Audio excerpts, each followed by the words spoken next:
Hi friends, అందరూ ఎలా ఉన్నారు? బాగున్నారా? భోజనం చేశారా లేదా? ఇవాళ నాకు ఎంత కష్టం వచ్చిందో తెలుసా? చెప్పుకోలేనంత కష్టం వచ్చింది. ఇవాళ మా వ్యాన్ పెద్ద వర్షం వచ్చింది. మొన్న వర్షం వచ్చి బండి ఆపేశారు. సరికంతా తడిచిపోయింది, ఆపేశారు. చాలా నష్టం వచ్చింది. చెప్పలేము, అది చెప్పుకోలేము కూడా.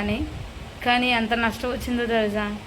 అది ఏదైనా నష్టమైతే వేరేదైనా అవ్వచ్చు, కానీ ఫుడ్డే వచ్చిందండి మొత్తం నష్టం. చూపిస్తాను చూడండి, మీకే బాధ కలుగుతుంది. ఎంత పప్పు పాడైపోయిందా అని. ఏం చేస్తాం, తప్పదు. చూసారా ఎంత పప్పు పాడైపోయిందో? ఇది మొత్తం 50 కేజీల బస్తా. ఇదొక బస్తా, అదొక బస్తా, పక్కన ఒక బస్తా, ఇంకా చెప్పుకుంటే ఇంకా చాలా ఉంది. ఎంత పాడైపోయిందో ఈ పప్పు అంతా.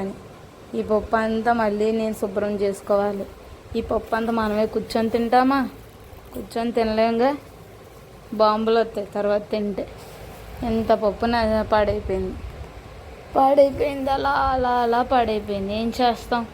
ఎప్పుడో అయ్యింది, ఒక వారం రోజులు అయ్యింది, కానీ ఇప్పుడు ఇచ్చారు.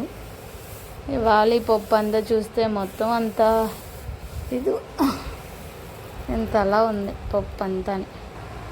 నేనేమో ఆఫీస్లో ఉంటాను, ఈ పప్పు అంతా ఎండబెట్టాలి. ఎలా? బయటేమో ఎప్పుడు పడితే అప్పుడు వర్షం వస్తూనే ఉంటుంది కదా. చూసారా, దీంట్లో పప్పు అంతా తీసినాను బయటికి. ఇదిగో చూడండి ఎంత పాడైపోయిందో వస్తుందో. వాళ్ళు ఇప్పుడు ఇచ్చారు, అప్పుడు అయిపోయిన వెంటనే ఇచ్చేసినా బాగుండేది. ఏదో ఒకటి చేద్దాం. తెరా చూసేటప్పటికి ఇంత పప్పు పాడైపోయింది. ఏం చేస్తాం? మొత్తం తీసి ఇదిగో చూసారా, తీసే కోళ్ళు వస్తున్నాయి. ఏం చేస్తాం? ఇంత నష్టమండి. బిల్లు నష్టపోయి, ఫుడ్డు నష్టపోయి, అన్నీ నష్టపోయాం. కానీ ఎవరికీ చెప్పుకోలేం, అంత బాధ. అది కూడా ఇప్పటికి ఇవ్వనని ఫోన్ చేసి చేయగా అరిస్తే ఇచ్చారన్నమాట. ఎంత ఇంకా లోపల ఉంది, ఇంకా ఇదిగో వస్తున్నాయి. చూసారా, ఉంది ఎంతంత కడ్డీల్లా వస్తున్నాయి. ఎంత లావుగా. ఎంత పప్పు కొనాలంటే ఎంత కష్టం, పాడవడం అంటే ఈజీ. ఇవన్నీ శుభ్రాలు చేసుకోవాలి. ఇప్పుడు ఎంత పని ఉంది. ఇప్పుడు ఆఫీస్ నుంచి వచ్చానా, వెంటనే పని పడింది. ఏం చేద్దాం, తప్పదుగా. మన బిల్లులోంచి తీశారు. చూడండి, ఈ సోపులు అన్నీ మెత్తగా అయిపోయినాయి. ఇలా నొక్కుతుంటే చాలా మెత్తగా.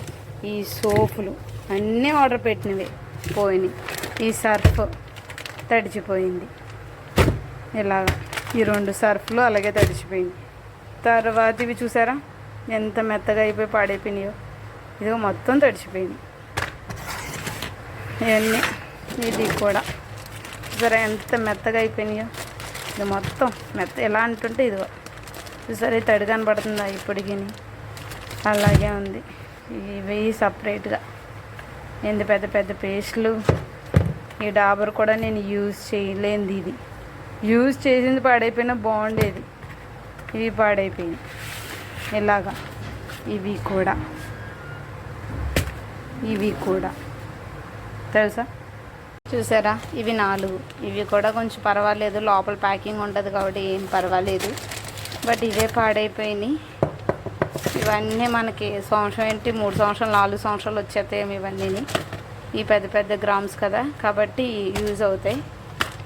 ఇవన్నీ పక్కన పెట్టారు. ఇంత పప్పును ఇప్పుడు ఏం చేయాలి? పాడయ్యింది, ఇంకా తీస్తూనే ఉండాలి. ఇదొక అవన్నీ తీసుకొని శుభ్రాలు చేసి అప్పుడు ఫుడ్ తినాలంటే బోల్ టైం పట్టేస్తుంది. అది పక్క. చూసారా ఎంత పప్పు ఇదంతా. ఈ పప్పు అంతా శుభ్రం చేసేయడానికి ఎంత టైం పడుతుందో తెలియదు. ఇదంతా ఒకసారి ఎండబెట్టుకోవాలి. ఎండబెట్టుకున్నాక అప్పుడు చేయాలన్నమాట. అలా ఉంటుంది మన పరిస్థితి. ఆడవాళ్ళకి ఒక 10 నిమిషాలకు, అది కదా 20 నిమిషాలు కూడా రెస్ట్ ఉండదేమో పడుకున్నప్పుడు తప్ప. మిగతా ఏ టైంలో రెస్ట్ ఉంటుంది చెప్పండి? ఏ టైంలోనే రెస్ట్ ఉండదు. అన్ని టైంలోని అన్ని విధాలుగా అన్ని పనులు చేసుకోవాల్సిన ఆడది మాత్రమే. అవునా? కొంచెం సాయం చేయండి అబ్బాయిలు, మీరు సాయం చేస్తే బాగుంటుంది కదా. చూడండి ఎంత పని వచ్చిందో నాకు ఇప్పుడు. అలా ఉంటుంది నా పరిస్థితి, చాలా బాధ. కానీ ఏం చేద్దాం, చెప్పుకోలేము. మీతో తప్ప ఇంకెవరితో చెప్పుకోలేండి పక్కాగా. అది ఉంటాను. Bye bye.